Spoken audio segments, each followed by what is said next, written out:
I'm Mr. Steve, and normally I would be in Bali right now doing my video vlogs of great places to eat, great places to stay, cheap places to stay, budget holidays, getting around the island, hiring a scooter, all that sort of stuff. But as you can see, I'm stuck here in rainy, drizzly old New Zealand, and it's a bit cold today. Mr. Steve! Mr. Steve! It's midway through autumn. We're right in the heart of the pandemic. We're in full lockdown here in New Zealand. But I just thought I'd have a little talk about Bali. Bali is really interesting.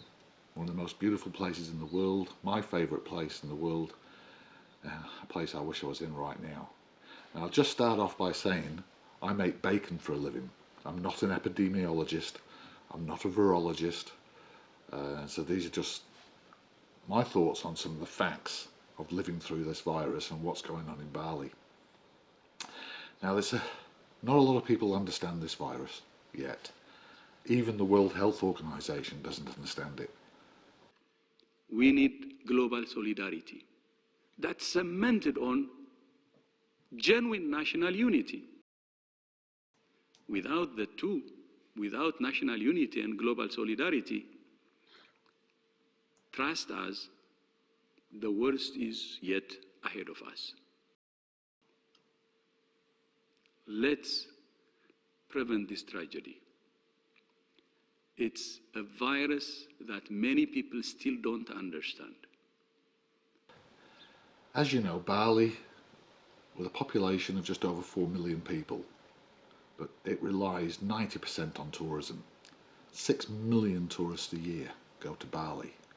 Now this outbreak happened back in December. It wasn't reported, I know there was all this late stuff, we didn't get the reports till January, but it appears that it started in Wuhan, China, back in early December.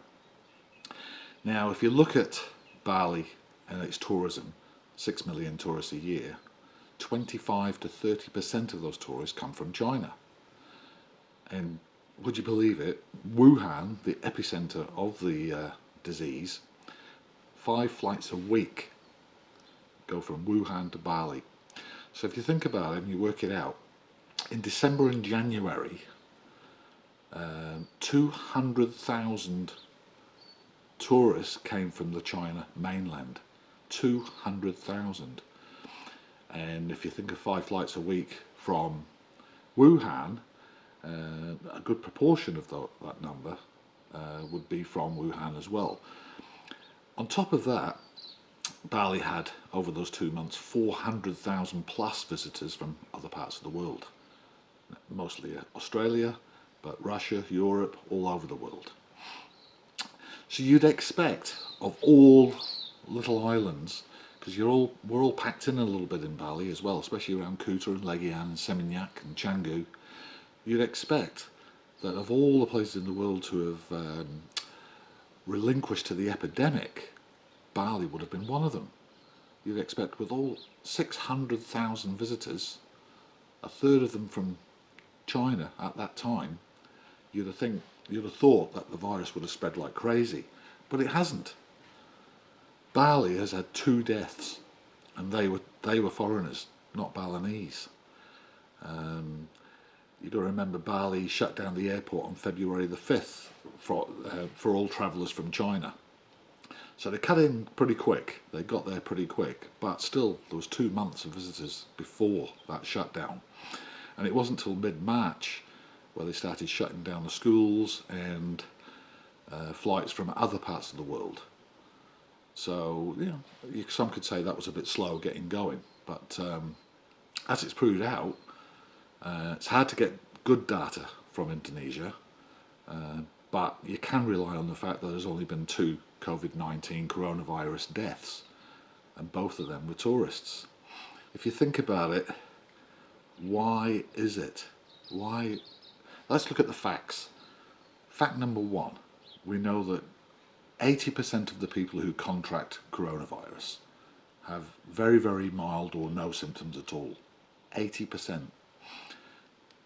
Of the remaining 20%, 15% of 15% can end up symptoms that may have to go to hospital for treatment, and 5% get into critical situations, and they're all mainly the older people.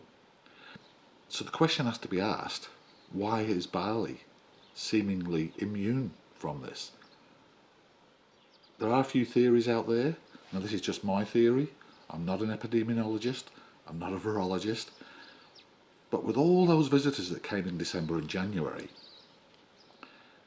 600,000 plus, a third of those from China, is Bali already immune? Have they already built up the herd immunity?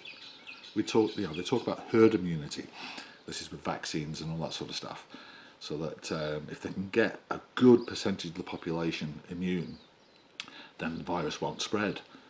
So does the immune system in Bali, is it stronger? Is it really strong? Hence, very, very few cases. Have they already got the antibodies to this virus? Now, as you can see in the background, the streets are all closed down.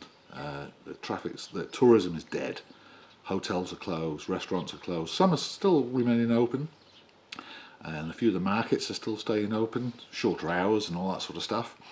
But it's going to really, really impact upon Bali with the tourism, and this is going to go until at least the end of May. So you can see that in the background. But if the World Health Organization still doesn't understand it, then perhaps Bali is already built up its immunity.